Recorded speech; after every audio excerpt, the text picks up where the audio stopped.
जय हिंद साथियों। चलिए आज करेंट अफेयर का महत्वपूर्ण क्लास देखते हैं। और आज का जो आपका क्लास होगा वो पहले की अपेक्षा थोड़ा सा अलग होगा, क्योंकि इससे पहले हम जितने भी आपको क्लास करवाए हैं सारे में हम लोग पहले सब्जेक्टिव फॉर्म में देखते थे, उसके बाद हम उससे संबंधित एमसीक्यू प्रश्न को बनाते थे और क्वेश्चन आपका स्टेटमेंट बेस्ड होता था।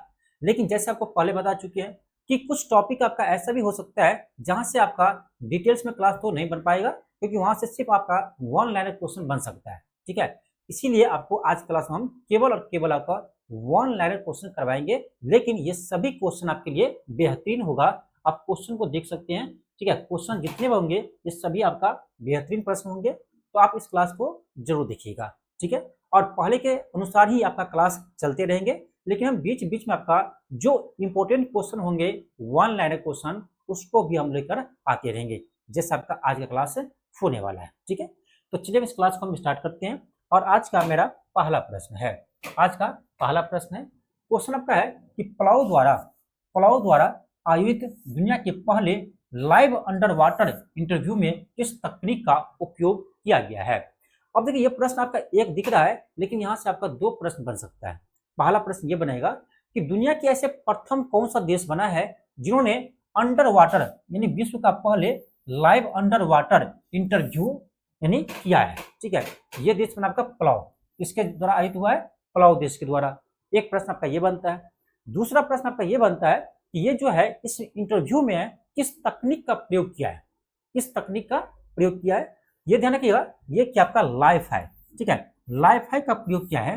ध्यान रखिएगा, दुनिया का पहला under water live under water interview में लाइफ है का प्रयोग किया गया है। इस बात को ध्यान रखिएगा, क्योंकि डीप क्वेश्चन बनेगा, यहीं से प्रश्न आपके पूछ सकते हैं। ठीक है, लाइफ हाई का फुल फॉर्म क्या होता है? Light Fidelity. क्या होता है इसका? होता है फुल फॉर्म फिडेलिटी, फिडेलिटी।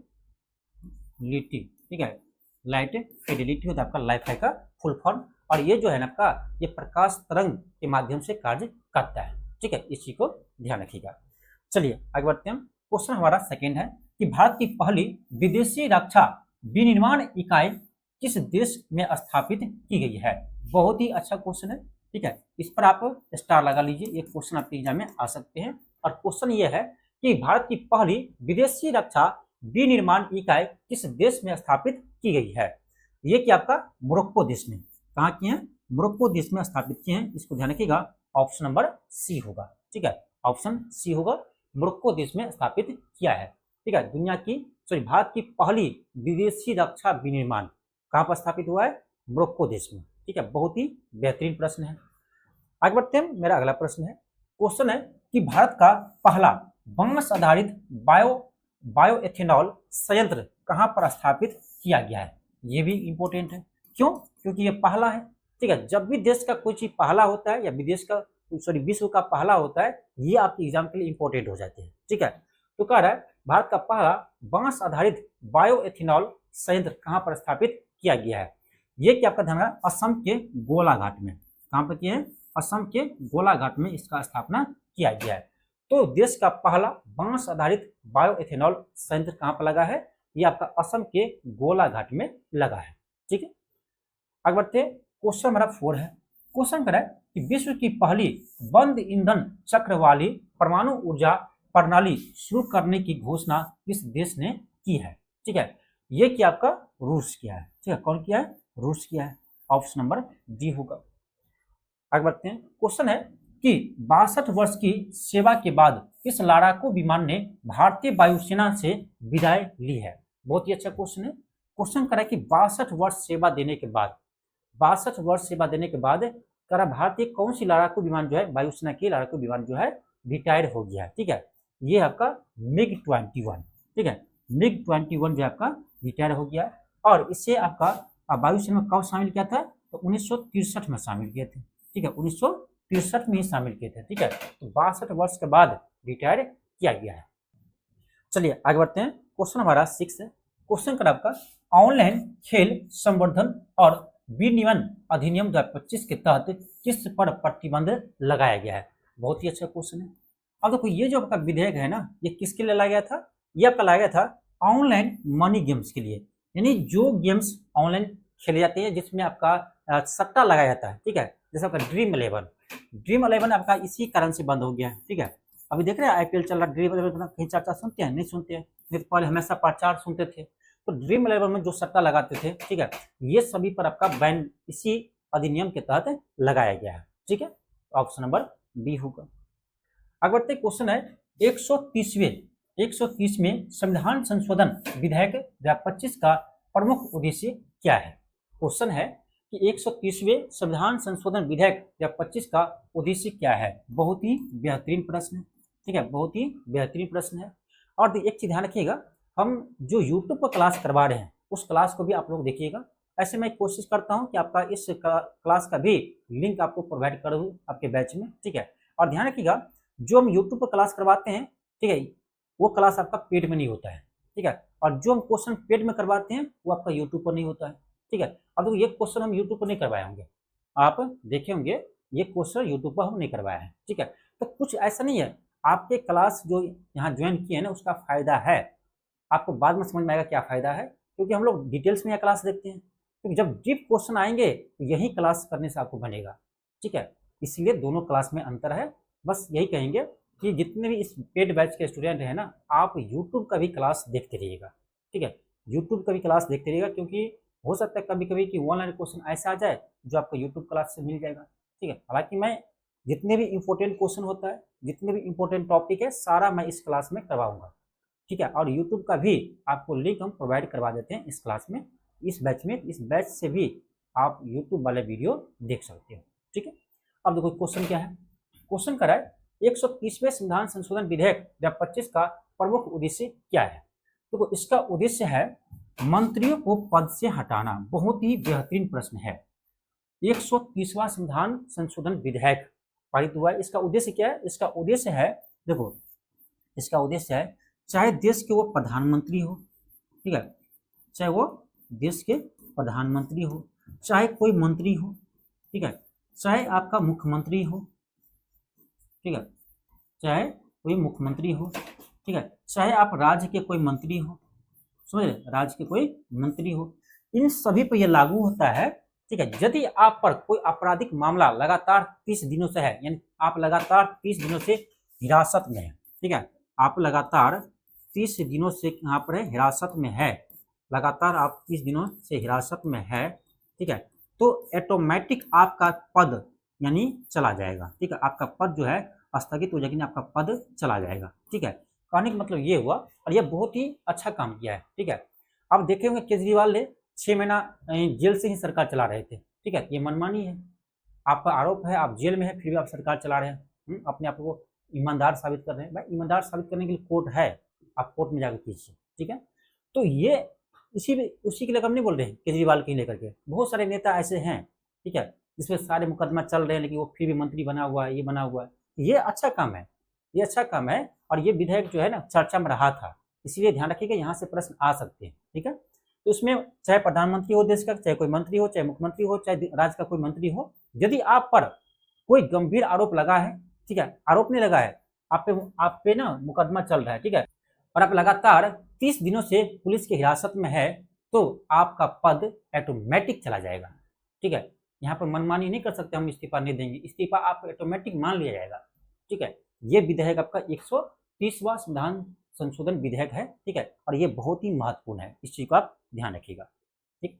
चलिए आगे बढ़ते हैं। मेरा अगला प्रश्न है, अगस्त 2025 में नेपाल को किस रोग से मुक्त घोषित किया गया है? देखो ये क्या आपका रूबेला से, ठीक है, नेपाल को जो है अगस्त 2025 में रूबेला मुक्त घोषित किया है, ऑप्शन बी होगा। आपका अगला क्वेश्चन हमारा 9 है। क्वेश्चन करा है, मालदोवा किस अंतर्राष्ट्रीय गठबंधन का 107वां देश बना है? एक तो आप ये ध्यान रखिए कि 107वां सदस्य है, ठीक है, और ये किस अंतर्राष्ट्रीय संगठन का बना है? ये बना है आपका अंतर्राष्ट्रीय सौर गठबंधन का। अंतर्राष्ट्रीय सौर गठबंधन का जो है ये 107वां सदस्य बना है, कौन? मालदोवा। तो ध्यान रखिएगा, मालदोवा जो है आपका अंतर्राष्ट्रीय सौर गठबंधन का 107वां सदस्य बना है, ठीक है, इसी को ध्यान रखना। और इसका मुख्यालय कहाँ पर है? इसका मुख्यालय आपका भारत के गुरुग्राम में है, ठीक है, यानी हरियाणा राज्य के गुरुग्राम में इसका मुख्यालय है। गुरुग्राम में इसका क्या है? मुख्यालय है, ठीक है। चलिए आगे देखते हैं। क्वेश्चन है कि 18वां ब्रिक्स शिखर सम्मेलन 2026 कहाँ पर आयोजन किया जाएगा। बहुत ही बेहतरीन प्रश्न है।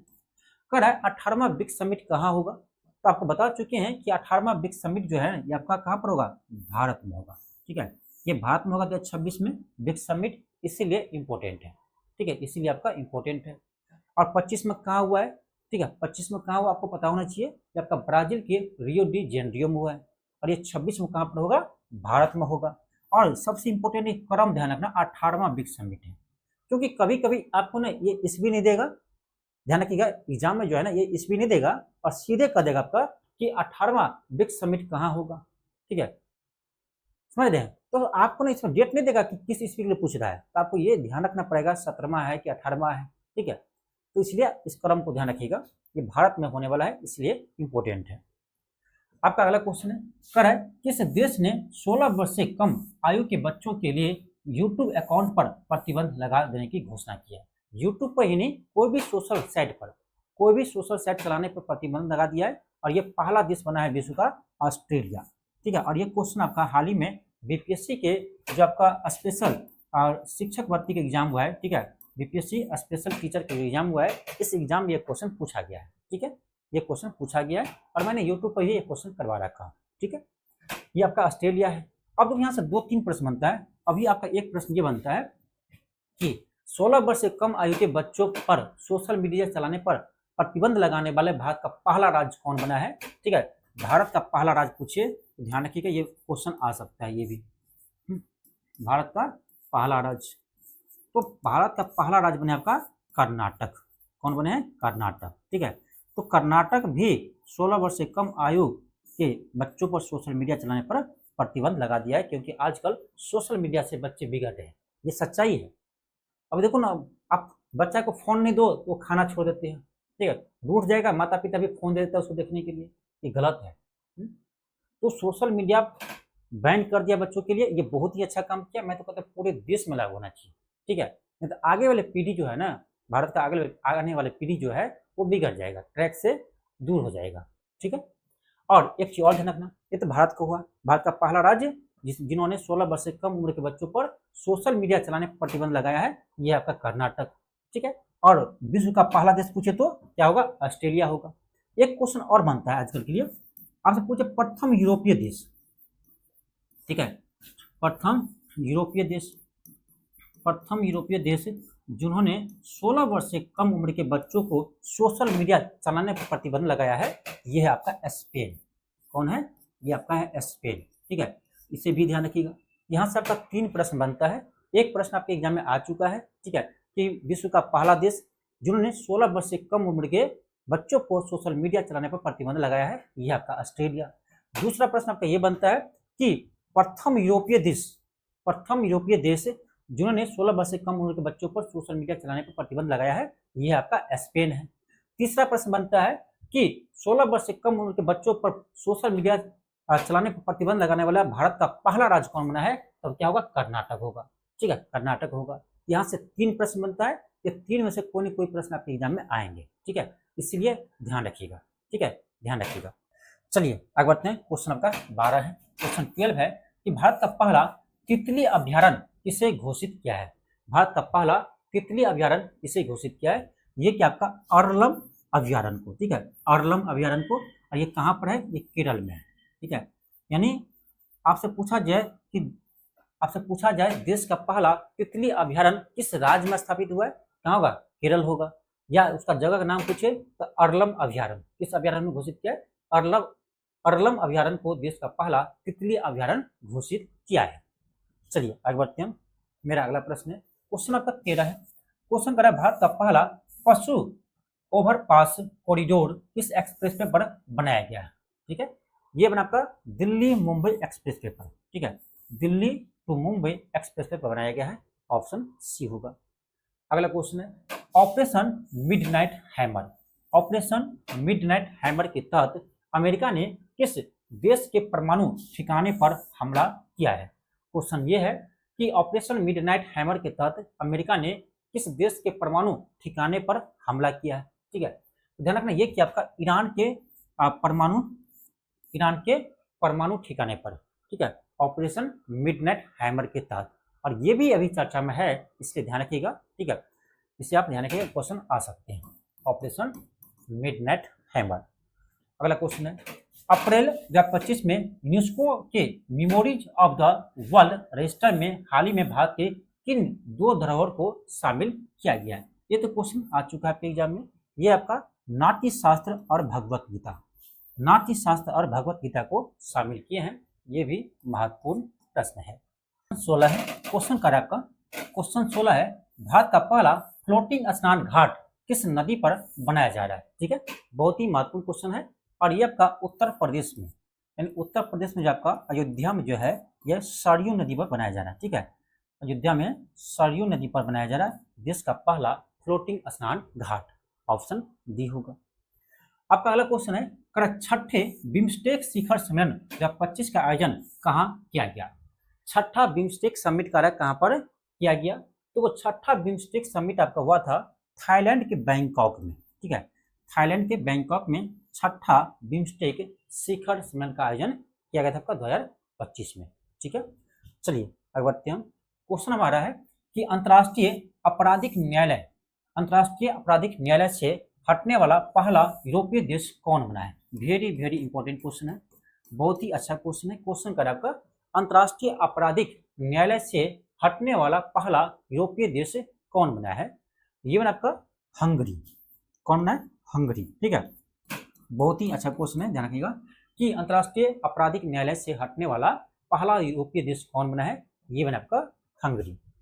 अगला क्वेश्चन है, आपका चंद्रयान 5 मिशन किस देश की एजेंसी के सहयोग से लॉन्च होगा? इस पर भी स्टार लगेगा।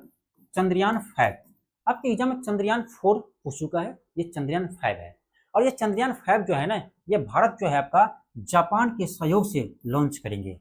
यानी ये आपका इसरो और जास्का का, ये इसरो और जास्का का एक संयुक्त मिशन है।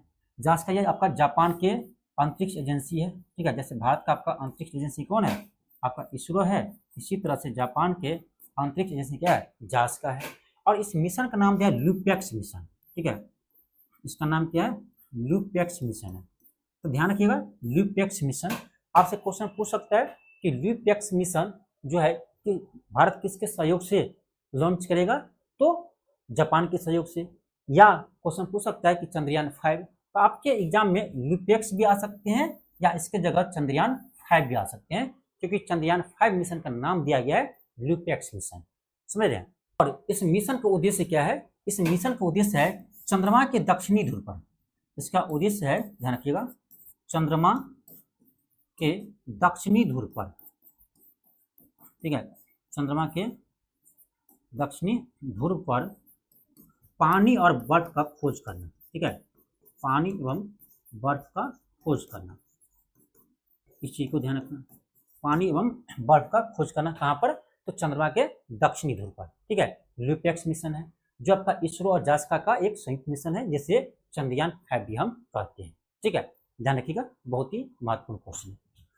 आपका अगला क्वेश्चन है, क्वेश्चन करें, भारत के प्रथम कृत्रिम बुद्धिमत्ता पर आधारित आयुर्वेदिक चिकित्सा उपकरण का क्या नाम है? ठीक है, इसका नाम रखा गया है नाड़ी तरंगिणी। क्या नाम रखा गया है?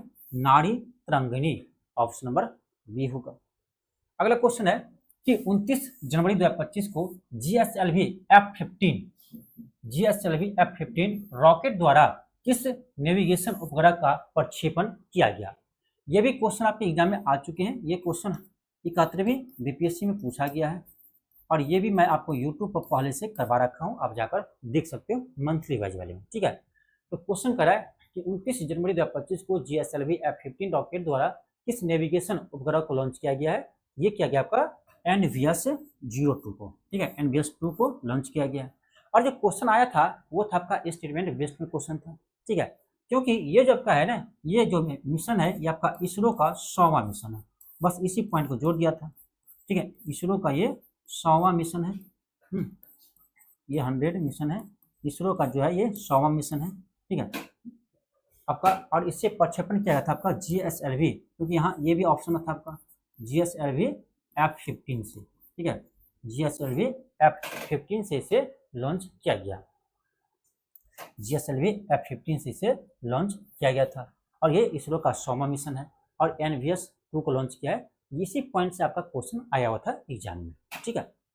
चलिए आगे बढ़ते हैं। क्वेश्चन करा है, भारत का पहला सफेद बाघ प्रजनन केंद्र कहां पर स्थापित करने की घोषणा की गई है। क्वेश्चन है, भारत का पहला सफेद बाघ प्रजनन केंद्र कहां पर स्थापित करने की घोषणा की गई है।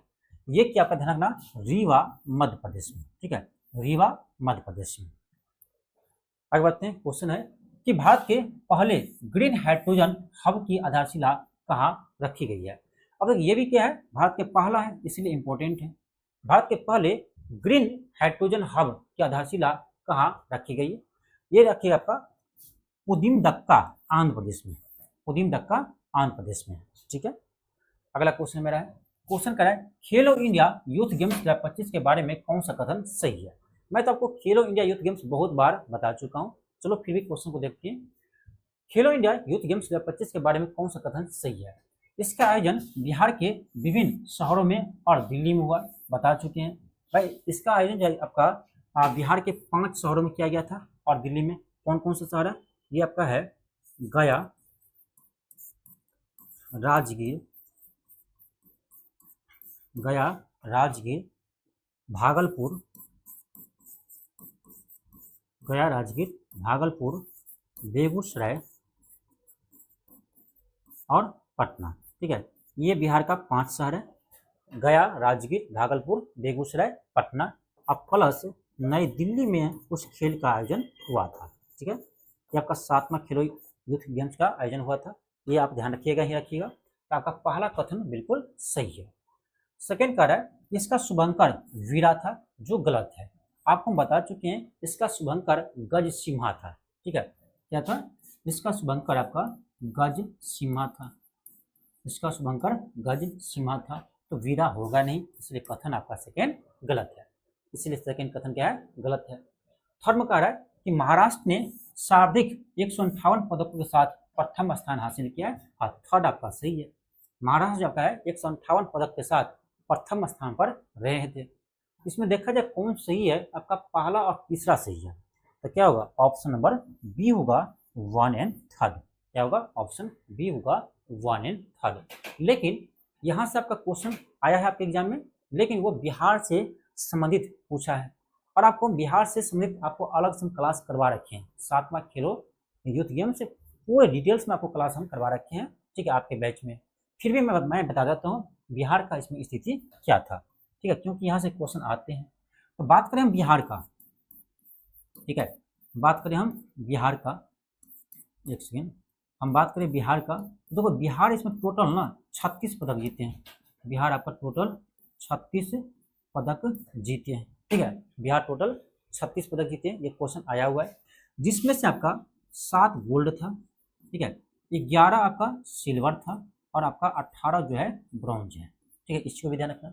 7 गोल्ड, 11 सिल्वर, 18 ब्रॉन्ज, टोटल 36 पदक बिहार जीते हैं।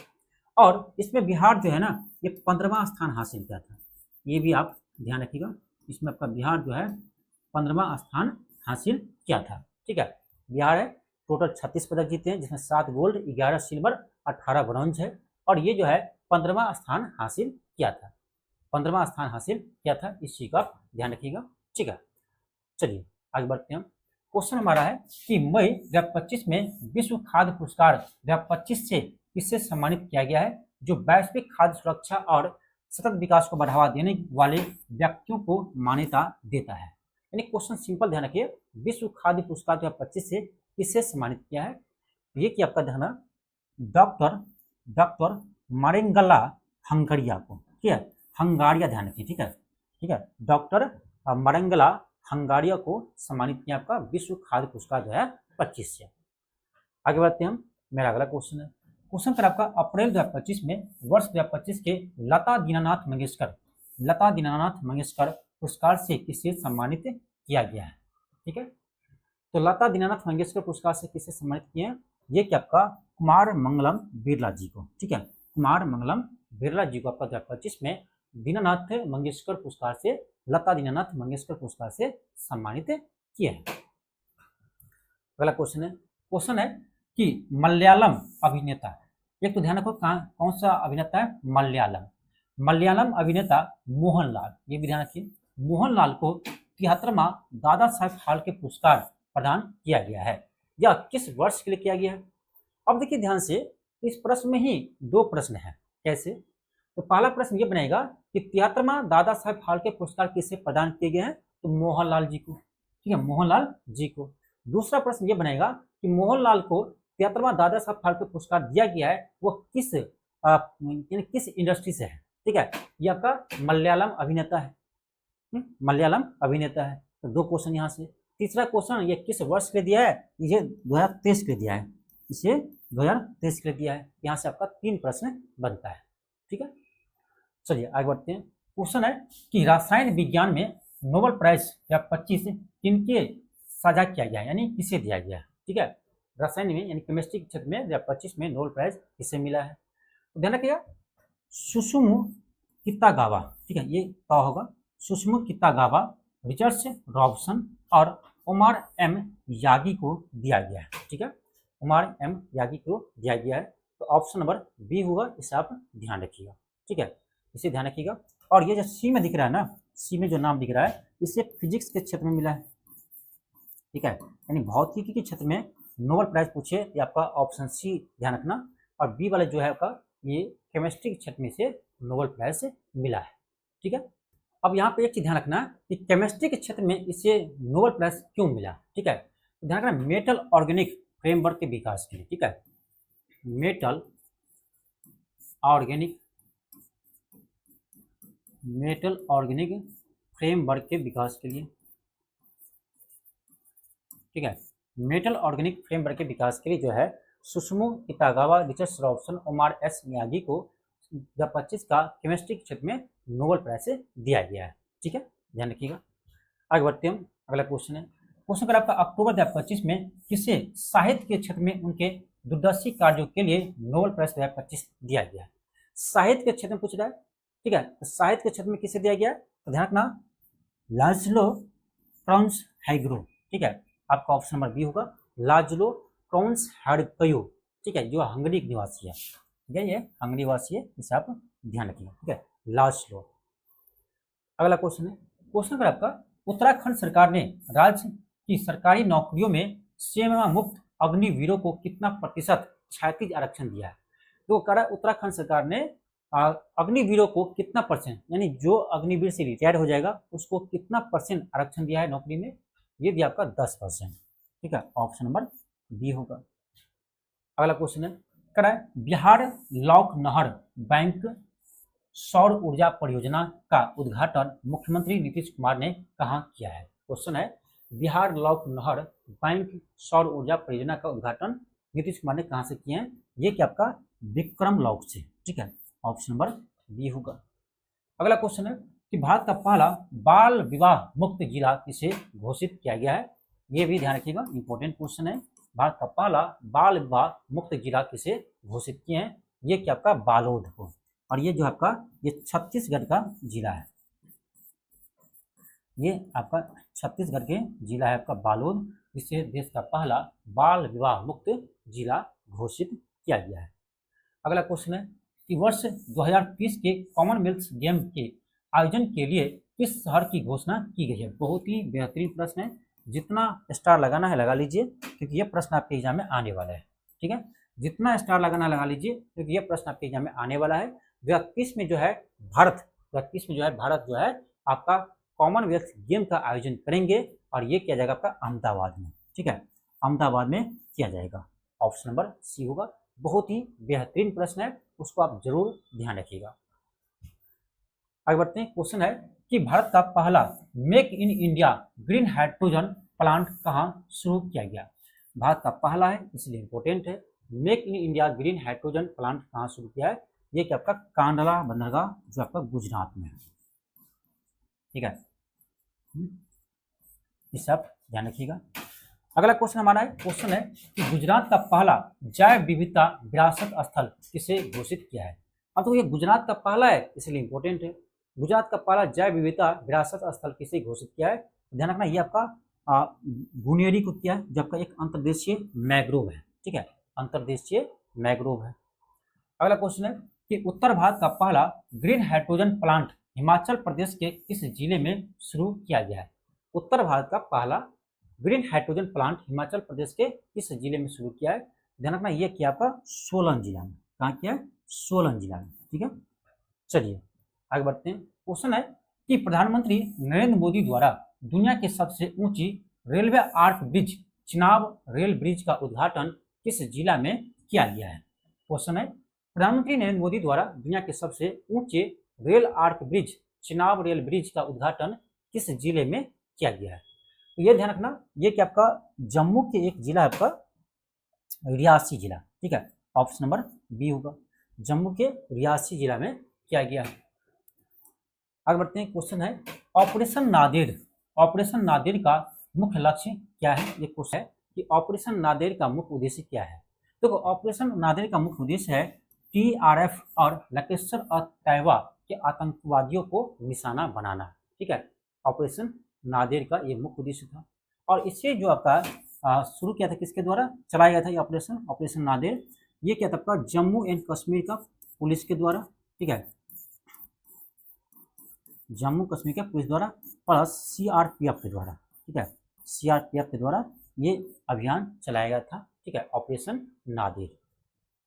अगला क्वेश्चन है, क्वेश्चन करा झारखंड का पहला रामसर स्थल किसे घोषित किया गया? क्वेश्चन है झारखंड का पहला रामसर स्थल किसे घोषित किया गया है? ये क्या आपका उधवा झील पक्षी अभयारण्य। ठीक है, ये भी इंपॉर्टेंट है। क्यों इंपॉर्टेंट है? क्योंकि हमारे बिहार का पड़ोसी आपका राज्य है झारखंड और उसका ये पहला रामसर स्थल है। ठीक है, उधवा झील पक्षी अभयारण्य। और बिहार में जितने भी आपका रामसर स्थल है वो आपको हम अलग से क्लास करवा रखे हैं। आप टॉपिक वाइज जो हम क्लास करवाते हैं उसको आप जरूर देखिए, पूरे डिटेल्स में आपको करवा रखे हैं, क्योंकि यहाँ से क्वेश्चन आएगा, यहाँ से क्वेश्चन आएगा, इसलिए ध्यान रखिएगा। हमारा अगला प्रश्न है, क्वेश्चन कराएं भारत का पहला पूर्णतः सौर ऊर्जा से संचालित चिड़ियाघर कौन सा है? ये भी इंपॉर्टेंट है। भारत का पहला पूर्णतः सौर ऊर्जा से संचालित चिड़ियाघर कौन सा है? ये आपका Bannerghatta biological park, Bannerghatta biological park है। आपका ऑप्शन नंबर बी होगा। और बहुत ही बेहतरीन प्रश्न है, ध्यान रखिएगा। का जो बनेरघट्टा बायोलॉजिकल पार्क जो है कहाँ पर है? ये आपका बेंगलुरु कर्नाटक में। ठीक है, ये आपका बेंगलुरु कर्नाटक में, इसे आप ध्यान रखिएगा। आपका अगला क्वेश्चन है, क्वेश्चन करना है कि देश की पहली निजी क्षेत्र की हेलीकॉप्टर फाइनल असेंबली लाइन स्थापित करने के लिए टाटा एडवांस सिस्टम्स लिमिटेड ने किसके साथ समझौता किया है? ये भी इंपॉर्टेंट क्वेश्चन है।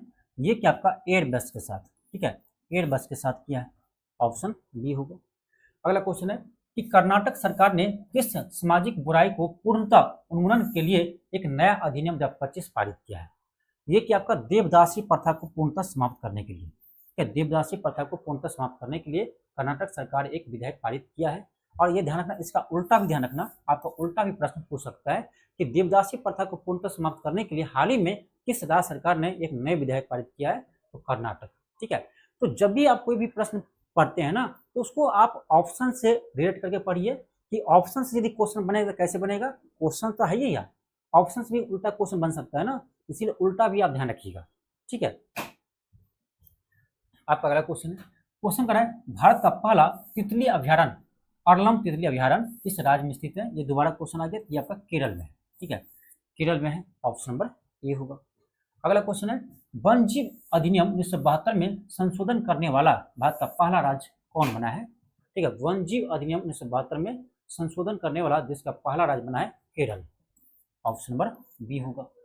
आगे बढ़ते हैं, क्वेश्चन 45 है। क्वेश्चन करा है सामाजिक न्याय एवं आधिकारिक मंत्रालय की पहल के तहत किस शहर को भारत का पहला भिखारी मुक्त शहर घोषित किया है? देश का पहला भिखारी मुक्त शहर घोषित किया गया है, देश का पहला भिखारी मुक्त शहर घोषित किया है, ये आपका मध्य प्रदेश का इंदौर। ठीक है, ऑप्शन नंबर ये होगा, ऑप्शन ये होगा। बहुत ही बेहतरीन प्रश्न है, स्टार लगेगा। अगला क्वेश्चन है आपका मध्य प्रदेश का 9वां टाइगर रिजर्व किसे घोषित किया गया है? ठीक है, ये क्या आपका माधव राष्ट्रीय उद्यान को, माधव राष्ट्रीय उद्यान को किया है, ऑप्शन नंबर सी होगा। और ये जो है आपका देश का 58वां राष्ट्रीय उद्यान है, इसे भी ध्यान रखना।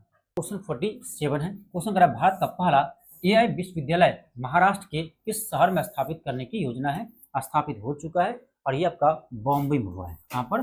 बॉम्बे में, यानी मुंबई। पहले उसको बॉम्बे बोलते थे, अभी मुंबई बोलते हैं।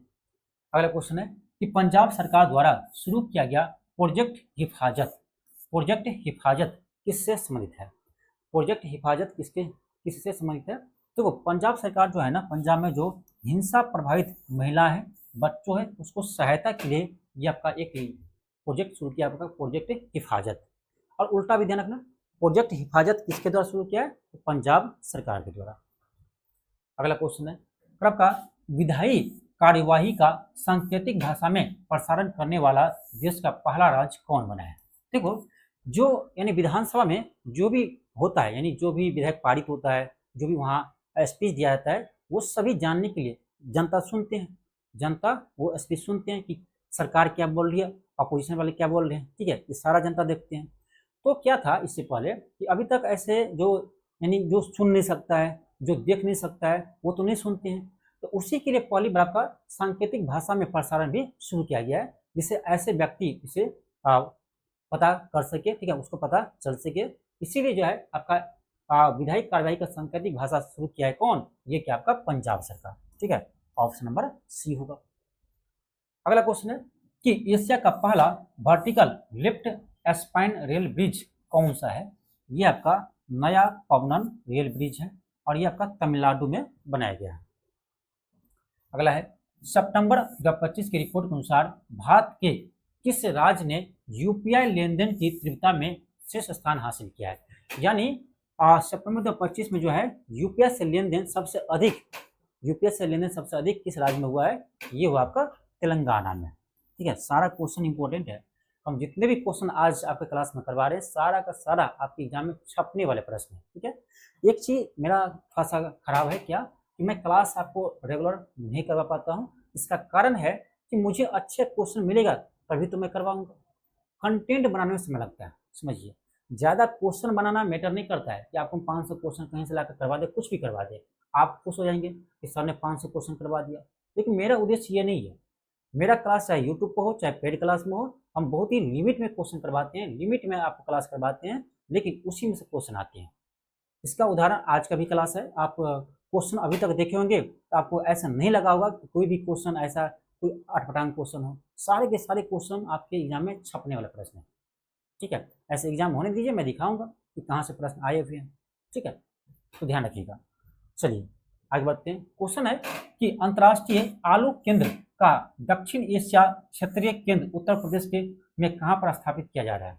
अंतर्राष्ट्रीय आलू केंद्र का दक्षिण एशिया क्षेत्रीय केंद्र उत्तर प्रदेश में कहाँ पर स्थापित होगा?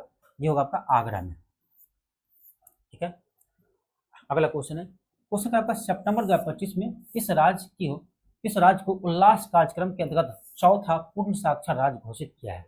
ये क्या आपका हिमाचल प्रदेश को, ठीक है, हिमाचल प्रदेश को, इसको आप ध्यान रखिएगा। और पहला राज्य आपका जो है इस उल्लास कार्यक्रम के तहत 100% पूर्ण साक्षर घोषित किया, ये आपका मिजोरम पहला है। दूसरा आपका गोवा है, पहला मिजोरम, दूसरा आपका गोवा है, और तीसरा आपका क्या है? तीसरा त्रिपुरा है, और चौथा आपका बना है कौन? हिमाचल प्रदेश, ठीक है। चौथा आपको बना है हिमाचल प्रदेश, इसको भी आप ध्यान रखिएगा। क्वेश्चन 54 कह रहा है कि नेम का 19वां मध्य अवधि मंत्री स्तरीय सम्मेलन अक्टूबर 2025 में कहाँ पर हुआ है? यानी नेम का समिट कहाँ हुआ है 19वां? ये हुआ आप देखना युगांडा के कंपाला में। कहाँ हुआ है? युगांडा के कंपाला में हुआ है, ठीक है। ऑप्शन बी होगा। मेरा अगला प्रश्न है, क्वेश्चन कर रहा है राष्ट्रीय दलहन मिशन की समय अवधि क्या है? और आपको पता होगा कि 6 वर्षीय राष्ट्रीय दलहन मिशन जो है ना, इसका घोषणा जो है आपका 6 वर्षीय राष्ट्रीय दलहन मिशन जो है, इसका घोषणा जब का केंद्रीय बजट 25-26 में किया गया था। केंद्रीय बजट 25-26 में किया गया था, और ये लागू आपका 25-26 से आपका 30-31 तक 6 वर्षीय योजना चलेंगे, ठीक है। राष्ट्रीय दलहन मिशन, ठीक है, ऑप्शन सी होगा। तो आज की क्लास में हम लोग 55 क्वेश्चन देखे, और ये सभी क्वेश्चन बेहतरीन प्रश्न है। इसीलिए आपको इस बात को टेंशन नहीं लेना है कि आपकी क्लास में, आपके बैच में कम क्लास होता है, ठीक है। सर आपको यूट्यूब पर ध्यान होता है, देखो यूट्यूब पर भी हम क्लास करवाएंगे, ठीक है, वहाँ का क्वेश्चन अलग होगा और आपके पेड बैच का क्लास आपका अलग होगा, यहाँ का कंटेंट अलग होगा, यहाँ का क्वेश्चन अलग होगा। ठीक है, हाँ मेरा कोशिश यही रहेगा कि आपके बैच में हमेशा सब्जेक्टिव पहले पढ़ाया जाए, फिर इससे संबंधित हम एमसीक्यू प्रश्न करवाया जाए। इससे फायदा ये होता है कि आप उस टॉपिक पर आपको पकड़ हो जाता है। ठीक है, जैसे मैं अभी एक क्लास करवाया था लेटेस्ट में पद्म पुरस्कार 2026, पद्म पुरस्कार 2026, तो आप देखे होंगे कि पद्म पुरस्कार 2026 क्वेश्चन आपका हार्ड बनेगा वहाँ से, लेकिन आप सब्जेक्टिव पढ़ने के बाद जब ऑब्जेक्टिव क्वेश्चन बनाते होंगे, भले ही आपका स्टेटमेंट बेस्ड क्वेश्चन हो तो आपको आसान लगता होगा। यही फायदा होता है कि डिटेल्स में पढ़िए, उसके बाद क्वेश्चन बनाइए। ठीक है, तो उस तरह से आपका क्लास चलते रहेंगे और मैं बीच बीच में इस तरह का भी आपको क्लास लेते आएंगे जो आपको वन लाइनर और महत्वपूर्ण प्रश्न होगा। ठीक है, उसको भी हम करवाएंगे, तो आपके एग्जाम तक ये क्लास चलते रहेगा, आपको कोई चिंता नहीं करना है। ठीक है, चलिए मिलते हैं आपको नेक्स्ट क्लास में। आज इतना ही, थैंक यू, धन्यवाद।